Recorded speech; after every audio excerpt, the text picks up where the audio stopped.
नमस्ते दोस्तों। तो हाजिर है हम एक और अमेजिंग बुक रिव्यू के साथ, जो कि लिखी गई है पाउलो कोएल्हो के द्वारा। और ये book world wide best seller में से एक है। गूगल पे इसकी रेटिंग 4.7 है। लोगों को टाइटल से समझ में आ गया होगा कि आज हम बात करेंगे अल्केमिस्ट बुक के बारे में। ये बुक 80 लैंग्वेज में ट्रांसलेट हो चुकी है, 150 मिलियन कॉपी बिक चुकी है और इसे 111 इंटरनेशनल अवार्ड भी मिल चुके हैं। ये शुरू करते हैं सपनों को साकार करने की कहानी, यानी कि अल्केमिस्ट। अल्केमिस्ट का लिटरल मीनिंग होता है किमियागर, जो कि रसायन शास्त्री होते हैं और किसी भी मेटल को सोने में बदल सकते हैं। बुक की स्टार्टिंग में ऑथर इस बुक की कहानी बताते हैं कि कैसे स्टार्टिंग में जब ये बुक पब्लिश हुई तब बिल्कुल नहीं चली और इसे कोई खरीद नहीं रहा था। फिर धीरे धीरे माउथ टू माउथ पब्लिसिटी हुई और कुछ पॉलिटिकल लीडर्स ने भी इस बुक की तारीफ की और इस तरह ये बुक लोगों की नज़रों में आई। फिर आती है एक छोटी सी कहानी, नार्सिसिस्ट की कहानी। ठीक है, ये नार्सिसिस है, वो दुनिया का सबसे खूबसूरत इंसान था उस टाइम पे, और वो एक तालाब में डूब के मर जाता है और उसके बाद उस तालाब पे क्या असर पड़ता है इसकी भी इसमें बात की गई है। मैं यहाँ पे पूरी कहानी स्पॉइल नहीं करने वाला। हो सकता है यहाँ पे कुछ कुछ स्पॉयलर्स हो। अगर आप यही जानना चाहते हैं कि ये बुक पढ़नी चाहिए या नहीं, तो मैं इतना ही बोलूँगा कि आप चाहे इसकी कॉपी खरीद लें, हार्ड कॉपी खरीदें या फिर ऑडियो फॉर्म में सुने, कोई फ़र्क नहीं पड़ता। But this book deserve your time. फिर शुरुआत होती है मेन कहानी की, जो कि एक शेफर्ड के बारे में है, यानी कि गडरिये के बारे में, जिसे एक खजाने का सपना बार बार आता है और वो डिसाइड करता है कि वो इस सपने का मतलब जानने की कोशिश करेगा। फिर कहानी में बताया जाता है ये लड़का एक लड़की से आकर्षित होता है, यानी मतलब वो लड़की इसकी क्रश होती है, तो उसको कुछ दिनों बाद वो मिलने वाला होता है। ये उसकी दूसरी मुलाकात होती है और इन दोनों मुलाकात के बीच में तकरीबन 1 साल का टाइम गुजर गया होता है। उसके बाद लड़के की बैक स्टोरी बताई जाती है, जिसमें हमें बताया जाता है कि लड़का शेफर्ड कैसे बना और क्यों बना। लड़का लड़की के गांव में पहुंचता है, वहाँ पे वो सपनों का मतलब बताने वाली एक बुढ़ी औरत से मिलता है, जो मतलब लड़के को इतना मतलब तरीके से है ना कंफ्यूज कर देती है। लड़का उसकी बातों पे भरोसा कम करता है और उस औरत से डरता ज़्यादा है।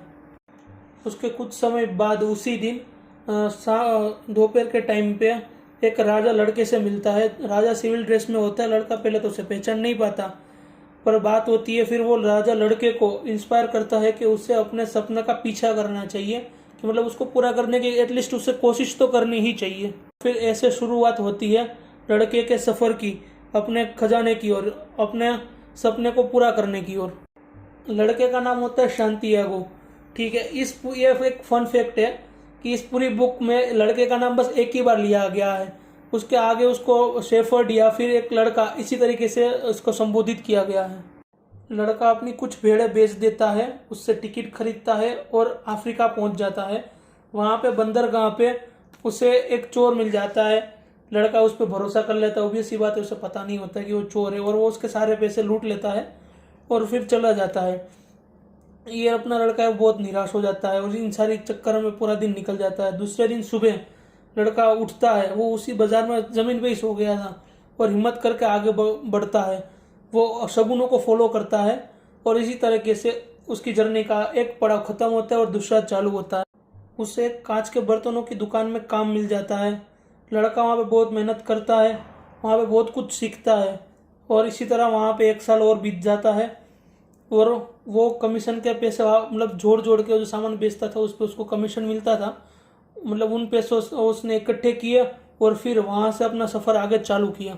अब कहानी आगे बढ़ती है, लड़का रेगिस्तान में सफ़र करता है और आगे का एक्सपीरियंस रेगिस्तान में ही होने वाला है। रेगिस्तान में उसे 2 दोस्त मिलते हैं। एक तो होता है अंग्रेज, जो कि बहुत पढ़ा लिखा होता है, बोलते हैं ना किताबी कीड़ा, ऐसा इंसान होता है, और वो अल्केमिस्ट यानी कि किमियागर की खोज कर रहा होता है, क्योंकि अंग्रेज को भी किसी धातु को यानी कि मतलब किसी मेटल को सोने में कैसे बदला जाए, यह मतलब टेक्निक उसको भी सीखनी होती है। और दूसरा होता है ऊंट चलाने वाला, उसके पास सोशल नॉलेज मतलब जिंदगी का ज्ञान बहुत होता है। इसी तरीके से लड़के का सफ़र आगे बढ़ता रहता है। लड़का ट्रैवलिंग के दौरान रेगिस्तान और वो जिस काफिले के साथ जा रहा था उसकी मूवमेंट को ऑब्जर्व करता है और फिर वो जब अपना एक्सपीरियंस अंग्रेज के साथ शेयर करता है तो अंग्रेज को उसकी बातें अटपटी लगती है। कहानी आगे बढ़ती है। सफ़र के दौरान रेगिस्तान में युद्ध छिड़ जाता है और ये लोग एक रणद्वीप यानी कि रेगिस्तान के बीच में जहाँ पे बहुत सारे पेड़ हो और जहाँ पे बहुत अच्छी मात्रा में पानी हो ऐसी जगह पे रुकते हैं, जिसको मतलब रणद्वीप कहा गया है। और इस जगह का कल्चर बहुत ही अलग है और उसको बहुत ही अच्छी सुंदर तरीके से ऑथर ने डिस्क्राइब किया है। लड़का और उसका काफिला इधर रुकता है और इधर ही लड़का अपने सच्चे प्यार से मिलता है जिसका नाम फातिमा है। आमतौर पे जो रणद्वीप होते हैं उनको युद्ध से दूर रखा जाता है, मतलब वहाँ पे कभी उस जगह पे कभी हमला नहीं होता, पर इस बार थोड़ा अलग था। पर लड़के ने अपने सगुन पहचानने की काबिलियत और जो उसने रेगिस्तान को ऑब्जर्व किया था उस नॉलेज से पूरे रणद्वीप को बचा लेता है। इसी दौरान उसकी मुलाकात होती है किमियागर से, जो उसे आगे अपने सफर में गाइड करेगा।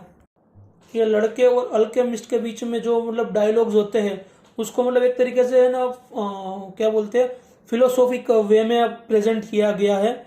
ये आपको इतना पकाएगा नहीं, बहुत ही अच्छे तरीके से इसको मतलब लिखा गया है। अल्केमिस्ट लड़के की काफ़ी मदद करता है, उसको नॉलेज देता है और एक समय के मतलब एक पॉइंट पे आके वो लड़के को बोलता है कि तू अपने नॉलेज और एक्सपीरियंस पे रिलाई कर और आगे बढ़, खुद पे भरोसा कर। और अल्केमिस्ट वापस रणद्वीप चला जाता है। लड़का आगे बढ़ता है, कुछ परेशानियां आती है पर वो आखिर में अपना खजाने को खोज लेता है। तो यही कहानी थी एक गडेरिए की जिसने अपने सपने को जिया और साकार किया। इस बुक में और भी छोटी छोटी कहानियां हैं जो कि दो कैरेक्टर्स के बीच में कहानियों के फॉर्म में दी गई है और वो कहानियां बहुत अच्छे लाइफ लेसन्स दे के भी जाती है। ये बुक ऐसी है कि मतलब आपको है ना हर जिंदगी के हर मोड़ पे कुछ ना कुछ सिखा के जरूर जाएगी, चाहे आप इससे 100% रिलेट कर पाओ या ना कर पाओ, पर कहीं ना कहीं कुछ ना कुछ जरूर सिखा के जाएगी। मैंने इस कहानी को बस ऊपर ऊपर से इसका फ्लो बताया है कि मतलब किस तरीके से कहानी आगे बढ़ती है, पर मैं चाहूँगा कि आप इसको बुक को पूरी पढ़ें, एटलीस्ट एक बार तो जरूर पढ़ें। एक गारंटी है कि आपको कुछ समय बाद इसको वापस पढ़ने की क्रेविंग आएगी। आप इस बुक को ज़रूर पढ़ें एक बार। बुक को पढ़ने के बाद आप मुझे अपना एक्सपीरियंस ज़रूर शेयर करें ताकि हमें पता चले कि हम अकेले नहीं हैं, कुछ और लोग भी हैं जिनको अच्छी कहानियों में पढ़ने में दिलचस्पी है। हमें इससे मोटिवेशन मिलेगा और ऐसे रिव्यू करने के लिए। तो इसी बात के साथ आपसे विदा चाहूँगा, फिर से एक बार मिलने के वादे के साथ।